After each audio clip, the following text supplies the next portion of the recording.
was an addict from the age of 12, and I'm going to let him tell you about his recovery, his journey, and everything else.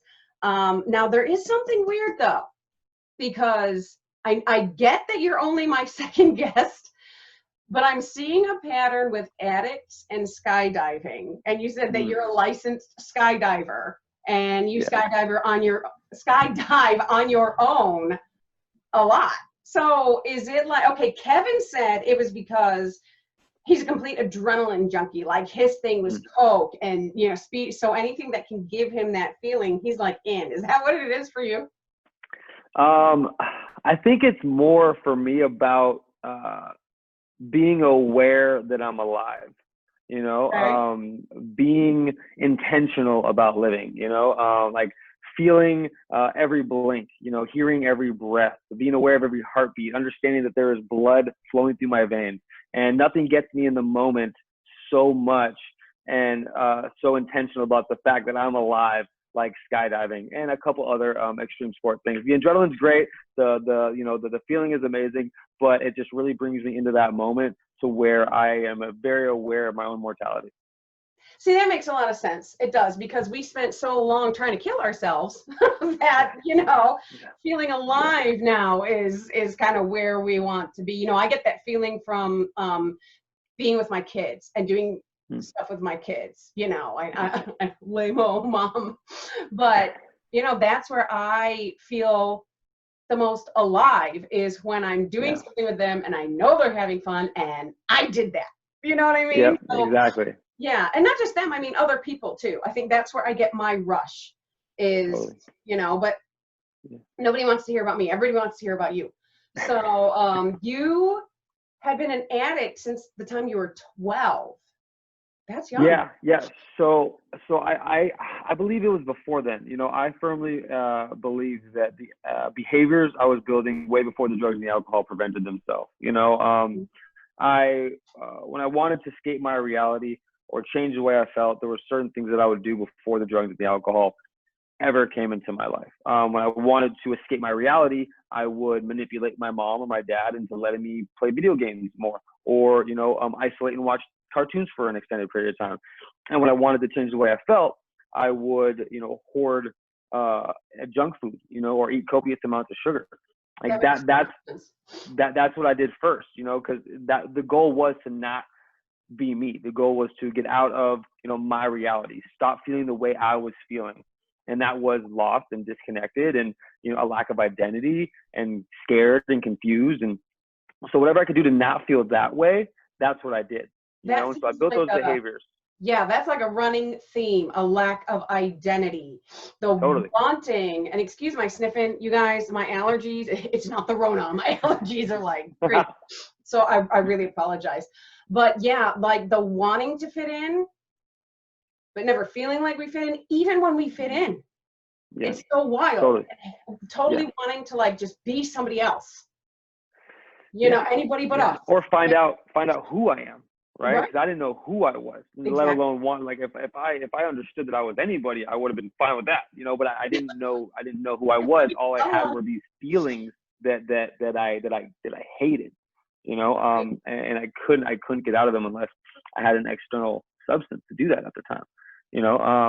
It's crazy because for me, like, it was the drugs that got me connected, but it was also really easy to be accepted by them. It was really hard for me to be an athlete. I had to try really hard. It was really hard for me to be a nerd or a geek, right? I had to know a lot of stuff. It was really hard for me to be a part of the popular kids.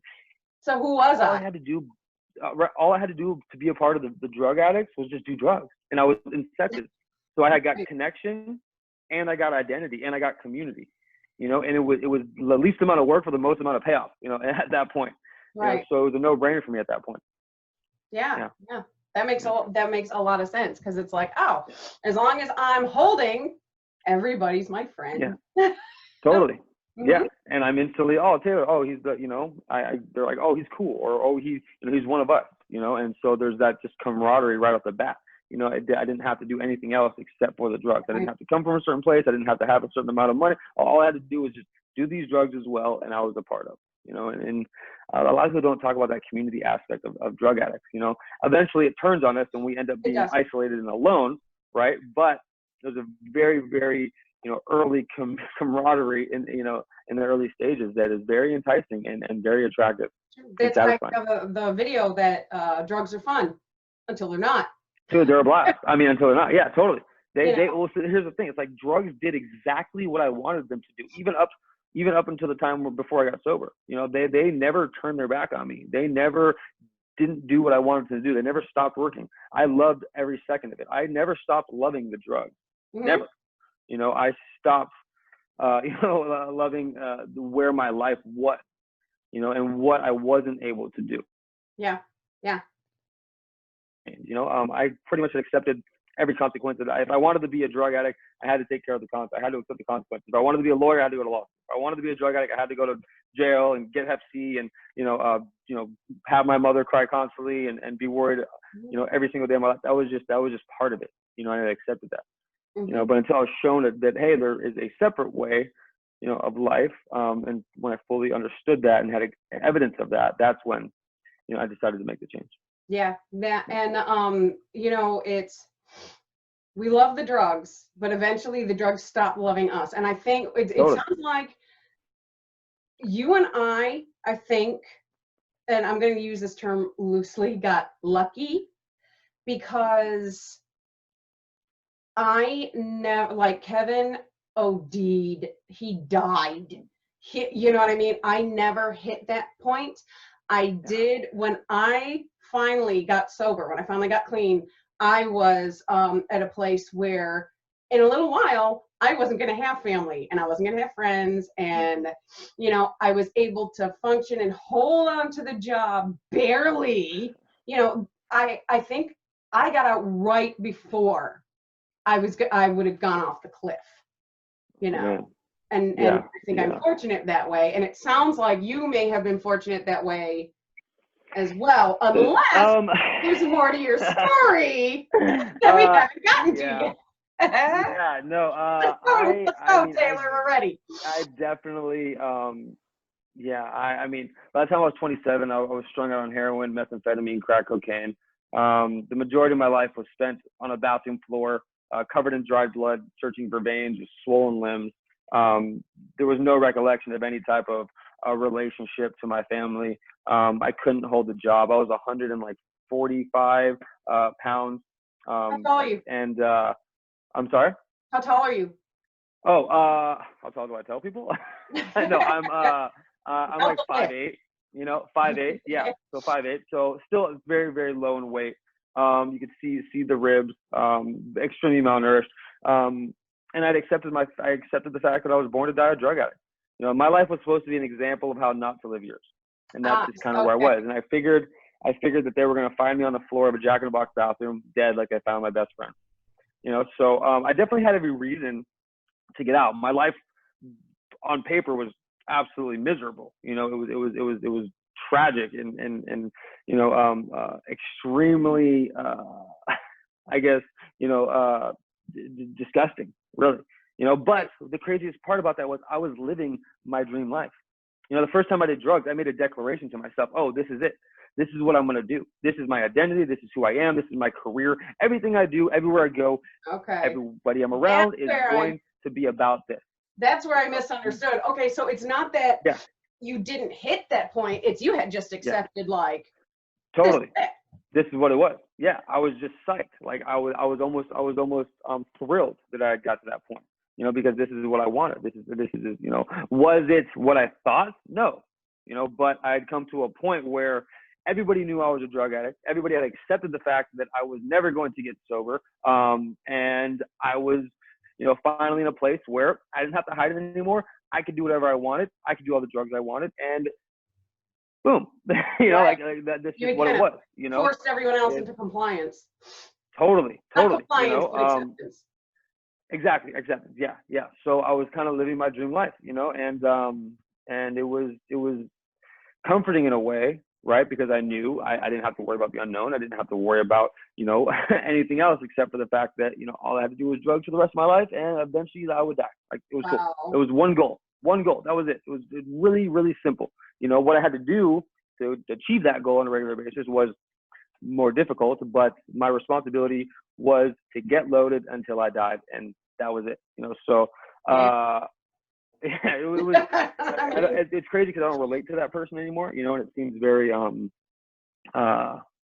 foreign, you know, at this point. But I remember specifically thinking that, and I remember one time I even prayed that I wish my parents didn't love me so much, you know, because then I could just do whatever I wanted. And that's a terrible thing to wish for. But along the way, at the age of 27, so let me get back to a little bit. So it started, you know, at 12. I got the opportunity to do some huffing and you know, paint and CO2 and things of that nature. Okay. And that was like, oh, okay. Brief moments, exactly, brief moments of like not feeling like, you know, I was. And you know, and then I got into DARE, and they said, hey, if you do drugs, your life's gonna change. And I was like, perfect, that's exactly what I want. You know, so I you know, whether it was good or bad, I didn't care. Right. I just wanted it to change. You know, so Right. and they also told me, hey, if you, but it's like how things can backfire, you know. Exactly. And they said it, you know, if you do drugs, you're gonna be a junkie and you're gonna get AIDS. That's what the assembly said. You know, they were talking about sharing needles and stuff like that, but and you're gonna, you know, push a shopping cart. And when I did drugs for the first time and I was smoking weed and all that stuff, like that didn't happen. So I thought that was a lie. They were holding this secret that's incredible, right? And then oh my God, that is exactly what I said in my video. Kids are right? gonna go, well, totally. that was all BS. Absolutely. Yeah. You're not gonna die. Odds are you're not gonna die the first time. No. I mean, nowadays you very well could because of fentanyl and all that stuff, but back then that's not how it was, right? So like I decided to take off with it, you know, and it was difficult to get drugs every day at 12, you know, so I would say consistently I was doing drugs at like 15, 16-ish, you know, every day. That's when like I wasn't sober a day unless it was forced upon me. But I was always searching, right? From that first time, I was always scheming and searching and doing whatever I possibly could to change the way I felt with external substances. So then like 15, 16, got into like raving and all that stuff, ecstasy. Still had a blast, dude. Honestly, still had a blast. Was working full time, using all my money on the drugs. Just thought I had the rest of the world. Thought the world owed me for whatever reason. I spent like 15 years becoming really good at playing the victim. Like had that down for sure. So totally, you know, went down that road. That turned into you know, the freebasing, the cocaine and the hallucinogens and eventually pain pills, you know. And the pain pills were like, this is it. I found the one finally. Pain pills got expensive. That turned into the heroin. Went to rehab for the first time for smoking heroin. And then I got there, and again, community, right? I was like, oh my God, you're my people. And they're like, well, not necessarily. You're not one of us unless you use a needle. And I said, I'll show you, right? So I left, used a needle, came back.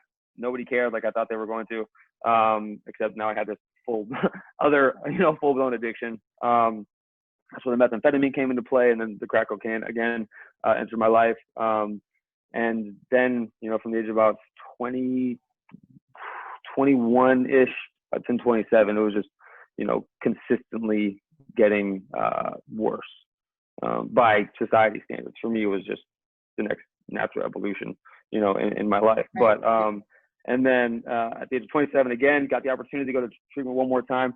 Mom gets all the credit for all the support, you know. And do. Yeah. There's that. Oh my this God, is, you know, but yeah, it's such a hard subject there between enabling and loving, and you know, I'm sure we'll get into that at some point. But I wouldn't have taken the opportunity except for the fact that I was living at my drug dealer's house, like living, right, staying, doing whatever he wanted me to do because I wanted the drugs. I was staying there, and he was, you know, physically abusing his girlfriend on a regular basis. And it was horrible to watch, but I couldn't do anything. I decided not to do anything, right? Because I needed the drug again. So the only reason I left and went to treatment was because I didn't want to watch him do that anymore. I couldn't, you know, I couldn't watch him do that anymore. And I figured I'd lick my wounds, right? I figured something out. I didn't plan on getting sober at all because it wasn't the drugs that I needed to get away from. It was him beating his girlfriend on a regular basis. Clearly, yeah. So went there. Now a lot of people asked me over the last 5 years. They said, Taylor, what was the turning point, right? What was it? And I could never answer this specifically up until recently. Now this is where I feel I got lucky. This is the fortunate part for sure. Besides having a phenomenal mother, of course. I happened to be in the right mindset, in the right place, at the right time, and the right person said the right thing to me. Mm-hmm. Right. So it was this perfect storm of all these factors that came together. I knew that I didn't care if my life got better, but I wanted it to change. Right. That's what I wanted. I wanted it to change. Didn't care if it got better. I was in a place where I was exhausted. I was exhausted because going through that emotional, traumatic environment that I was in, right? Everybody there, I was in the right place, the rehab, they knew I was a drug addict. They already knew. You're there, you're clearly, have issues. Right. And the right person, like somebody who didn't know me beyond the fact that I was a drug addict. All he knew about me. And what he told me, he says, Taylor, you're a cool guy. That blew my mind. I'd never been called cool in my entire life. Right. I had never I lost it. I just remember bawling my eyes out, thinking if this person who doesn't know me, the only thing he knows about me is the fact that I'm a drug addict, and he thinks I'm a cool person, and he is sober and awesome, right? If he thinks I'm cool, maybe there is something that I'm not seeing, right? Maybe there's something else, right? And I remember getting this warm feeling and thinking like, okay, maybe, right? And at that point, I was out of detox. I wasn't physically dependent on the drugs anymore. So I remember thinking, what do I have to lose, right? What do I have to lose at this point? Worst case, right? We can go get loaded. The drugs are always going to be there. They've been the same for the last, 12 years or whatever. So I'm going to give this a shot because I like the fact that he called me cool. I want to explore that, So that's when I made a conscious decision to give it a shot. And things just started compounding. The good feelings really started happening, and that was the first time that I realized that I could feel connected, that I could feel a part of, that I had fun, that I laughed, that I smiled genuinely without drugs, or without a substance. And when I realized that, drugs are no longer the solution, right? Whatever was happening here, that was my solution. And that's where the shift happened. And then I just went all in on that. And I made that declaration again, that everything I'm going to do, and everybody I'm around and everywhere I go is going to make sure that I feed this feeling, and the key thing there was he looked at me and he said, you can help people. And I said, whoa. You got it all wrong, brother. Like, I don't help. I'm a taker. I take your time. I take your money. I take your trust and whatever else you got, buddy. I'm a taker. I don't help. I don't give. He goes, no, man, all you have to do is stay sober.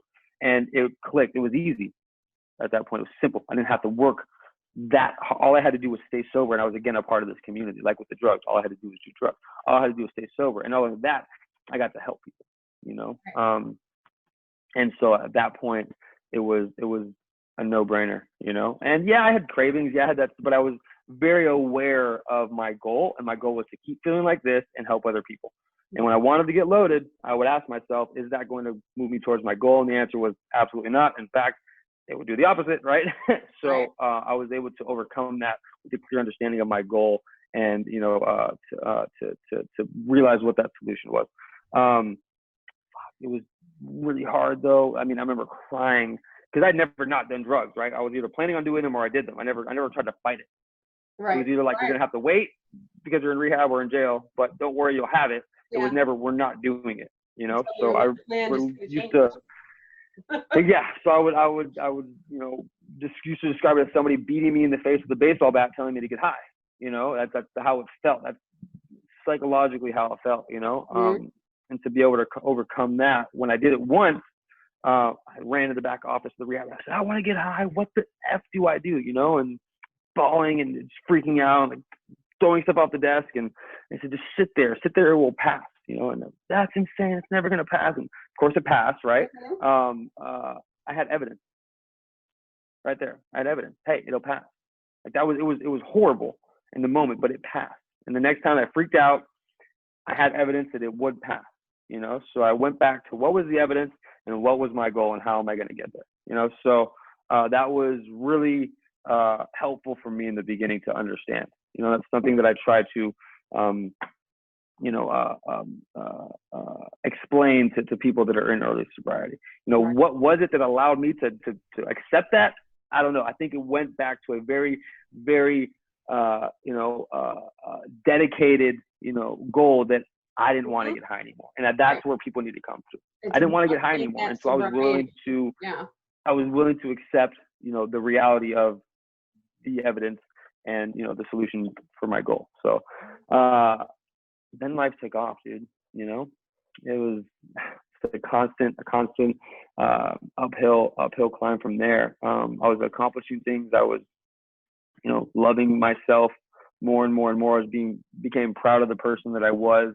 The community was growing. The experiences were growing. Healthy relationship. I'm a husband now, very happily married, and our relationship is, it's incredible, you know, to be able to communicate openly with somebody on such a genuine and transparent level is phenomenal, you know, and to enhance each other's life is amazing. You know, before the relationships were right, like if you call them relationships, you know, they were mostly just battlegrounds.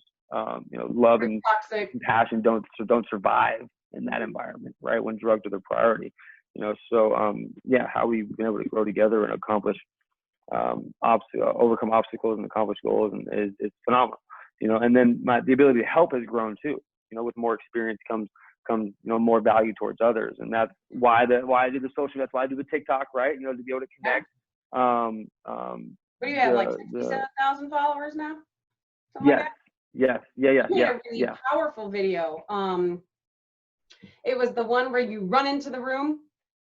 And you're like, don't scroll. And you talk about how important they are and how that made people cry. That video was huge.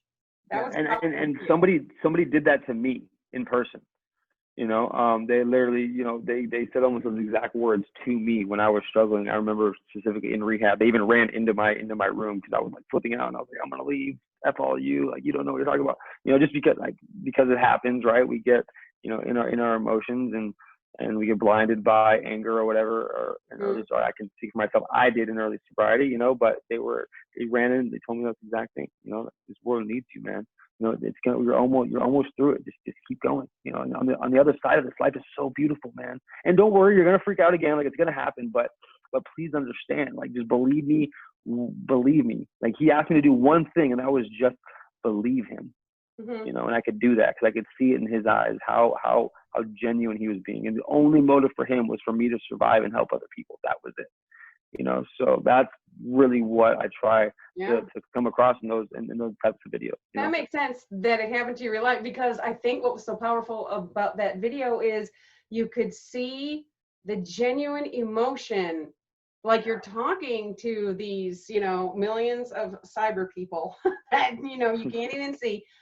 And yet it's so obvious that you really mean every single word in that video, you know. And I think you definitely should repost that one. But yeah, and I think that's what made it so amazingly powerful. And it really hit a lot of people, which is awesome.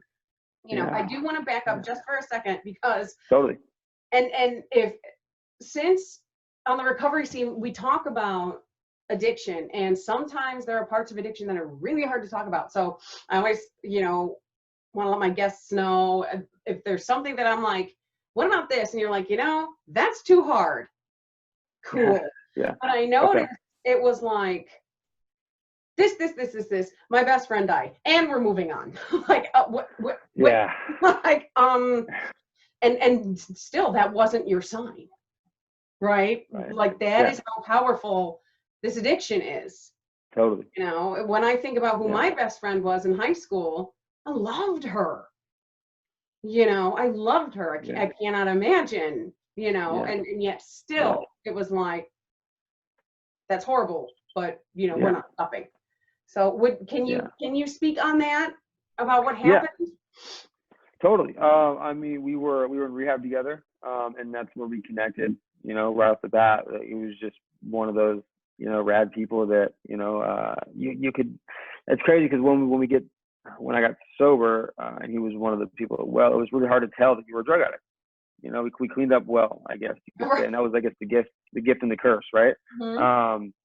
So in rehab, we didn't feel like drug addicts. You know, we felt like just friends laughing and you know, making all these plans and all this stuff. I got kicked out of that rehab and got loaded right away. He was still sober, you know, and so I disconnected from him.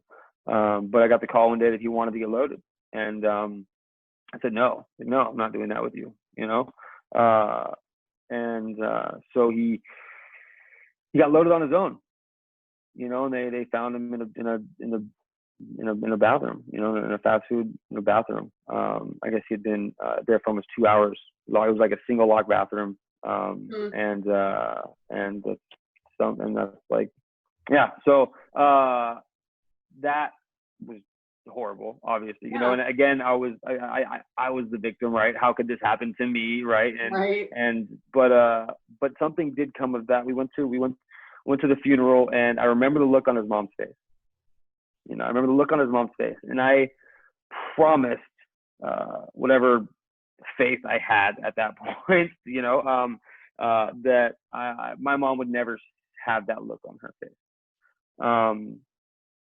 Was I conscious of that on a regular basis? No, because I constantly put my life at risk, you know. But maybe just having that core value kept me alive in some situations that maybe wouldn't have others. I don't know, because I did. My heart failed, you know. I did enough meth and cocaine or crack and to, you know, have I guess it was a constricted, maybe not failed, but had a constricted pulmonary vein in my heart. So it wasn't getting enough blood. This is what I remember. So it was working way harder than it needed to. And then add the methamphetamine and the crack, you know, and the heroin, I guess, like opposite heartbeats almost, you know. And I collapsed in a hospital parking lot, and was, you know, in a coma for a few days. So I don't know, maybe that just subconscious will, you know, help keep me alive in those situations. But loss is very much a part of our lives now, you know. Unfortunately, in recovery, I made a few videos about it, but it's hard, dude. It's hard, you know. I hate that one of the biggest things is, you know, buy a black suit because you're going to go to more funerals than you are weddings, you know.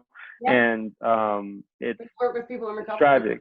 Yeah, exactly, right. I was also told in the beginning, we don't get to pick our friends, we're stuck with whoever's left, you know. And things like that, it bugs me, you know. That's why I feel like I'm on the path that I'm on, because I want to change that narrative so bad, you know. I really want to change that narrative, you know. But back then it was, I couldn't handle it. Could not handle it. You know, I used it as an excuse. It was a great excuse. It was a great excuse to get loaded. Didn't honor his memory at all. And it was just, you know, another reason to stay on the path that I was, because again, it wasn't fair, and I was the victim and all that stuff. It was been harder in sobriety, honestly. Probably because that wasn't dealing with it, right? That was ignoring it and using it as an excuse. So I mean, the emotions were whatever back then, you know. It was, they were hidden. Exactly, yeah, they were hidden, you know, or they weren't understood or unrecognizable to me, you know. Being sober, it was way harder dealing with. I mean, I just recently lost a friend to suicide. You know, it was intentional overdose. And he is, you know, a very, very good friend of mine. We were connected, and that was that's the hardest. Or knowing that friends are going to die if they don't stop using, and trying to prepare for that. right? Because with fentanyl nowadays, it's not a matter of, if, it's a matter of when, right? Right. When I was getting high, may sound stupid, but it was safer. It was safer to do heroin when I was doing it. Not a lot of people passed away. If we had a tolerance and, we're getting it from the same person on a regular basis that was also using it, we were pretty safe. We're doing enough meth to stop our heart from overdosing or stopping, so it was safer, which sounds crazy, but it was, No. Yeah. No, nowadays it's just, you can have people that are not even addicts, they're doing coke on the weekends here and there, and they get a bag of fentanyl and they're dying, so it's just, drugs in general are so dangerous, so dealing with that is harder, right? Because I'm aware of my emotions. I understand, what I'm feeling. I know it's not gonna last forever. I know there's purpose behind it, but having that awareness of my emotions makes it a lot more difficult to deal with, right? And then, obviously not being able to numb it, not wanting to, right? Because, you got to, it's healthy, you have to go through the grief period to get, to the other side. So, it's definitely harder to deal with loss in sobriety than it was loaded. Right. Okay. Very long-winded answer to that. Sorry. No. That's people need to hear that. But changing gears again. So come on now. So what are you doing now?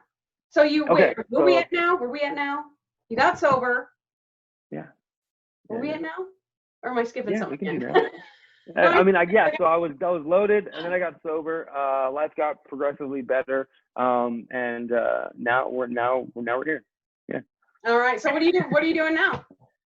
So now I am I'm fortunate enough to be working for my family's business. Great career. I love it. It gives me a lot of freedom to kind of really indulge in my hobbies, which is fun. And I'm actually the first of the month I'm launching something of my own, which is exciting. Very cool. So you'll see that, I'm sure. Can't wait. That's really it's about time. Yeah. I told a couple people. I'll hype it up. Definitely. That would be cool. It's geared towards adolescents too, so it's definitely much needed in this space. Definitely. Yes. I'm involved in a nonprofit. Treasurer of a nonprofit that it's for help adolescents in after school activities, and we have a food bank primarily for the elderly and the homeless, and I get to be of service on a regular basis. I'm a product of the 12 steps, so I'm involved in that. And besides that, it's just I'm cruising. Service is so important. Service, no matter, and you don't have to be in the 12-step programs to understand that. Like we put so much emphasis on us, and we're so self-centered, and it's me, and our addiction, that we need to serve, and I know it sounds contradictory, but it's almost like in order to really be a leader, you have to know how to serve. You have to be willing to serve others. Well, a leader doesn't necessarily need followers; they just need a high expectation of themselves and discipline, right? Like that's really in my opinion, at least. I think to hold on and to follow my core values on a regular basis and become an example, right? And then others will want to know what you're doing because you're exuding this type of confidence and light, and then that's how people are brought to you, and then you can. If it works for them, it works for them, right? But services, you said something so important, right?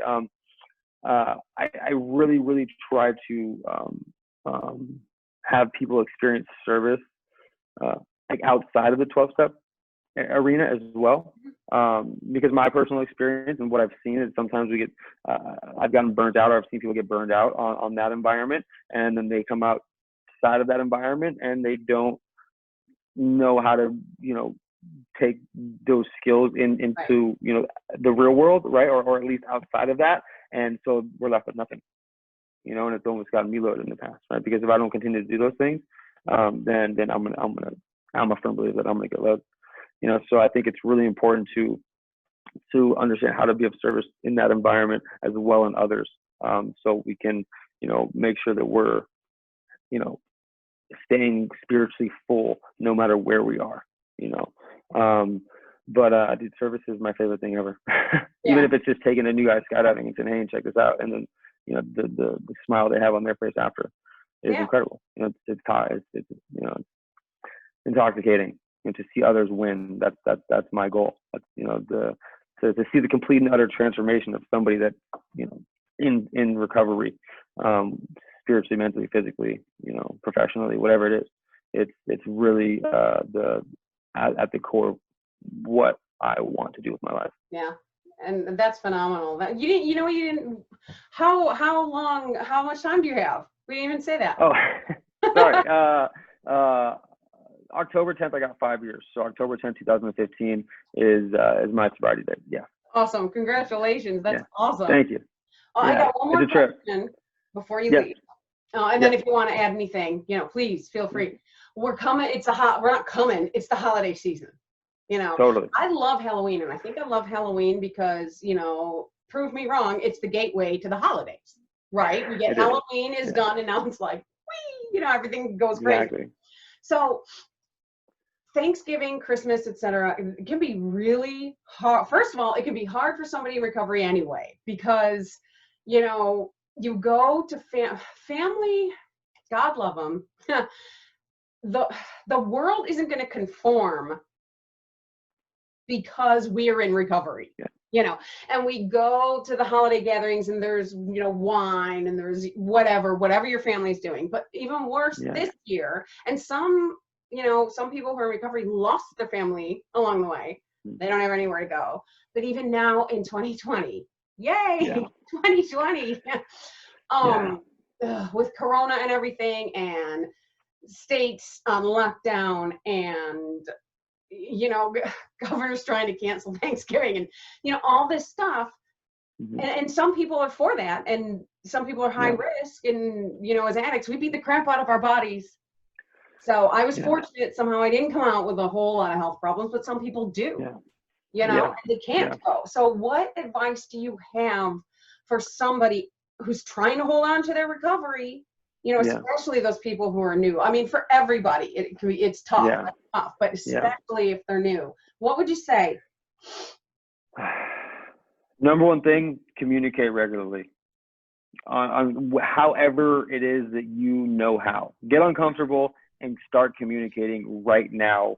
Have a phone list of however many people a day, and just call them and say, hey, I'm just building the skill of calling you today, right? Because most likely, whether it's tragedy, whether it's feelings, you know, of disconnect, whether it's extreme sadness, during the holidays, there's going to be some type of feeling for anybody, you know, that's early in recovery or in recovery, or feeling being overwhelmed, or you know, frustration, whatever. You know, get in the habit of reaching out and communicating genuinely about where you're at, right? If you're feeling sad, let somebody know you're feeling sad. If you're feeling frustrated, let somebody know you're feeling frustrated. Nobody can help you if they don't know where you are at mentally. I think that's the number one thing that even outside of the holiday season people struggle with. Feelings of shame, feelings of guilt, feelings of being weak, feelings of being a burden, feelings of, you know, denial or depression. It's the number one thing that I see leads to a relapse, or to you know, tragedy, is a lack of genuine and transparent communication. So if I have one thing that I can ask you to do, it's just please communicate genuinely and transparently on a regular basis. And beyond that, take action when you are presented with a solution, right? Because we can ask for help, but we need to then take that help. So those are the things that I think. When presented with a solution. Everybody write that down. Totally. Right? Yeah, for sure. You know, so when somebody says, hey, go to a meeting, go to a meeting. You know, when somebody says, hey, help somebody else, help somebody else. When somebody says, hey, I think you should journal. Like, nothing bad is going to happen from doing those things. Right. In fact, the opposite if you don't do them. So communicate, and then put in action. Yes, exactly. Journaling is so powerful. It is such a powerful tool, you know. And I love it. I add, you know, oh, I'm so awkward on the phone. I mean, you know what? This is life and death. Totally. Forget embarrassment. There's a crap about them. You know what's embarrassing? You know? Being found in a puddle of your own vomit, you know, have pooped your pants because you OD'd. Exactly. That's embarrassing. Exactly. Yeah. Just saying. Totally. You know. Yeah. But, absolutely. You know. So, yeah, well, Taylor, this was awesome. This is really, really awesome. Thank you so much.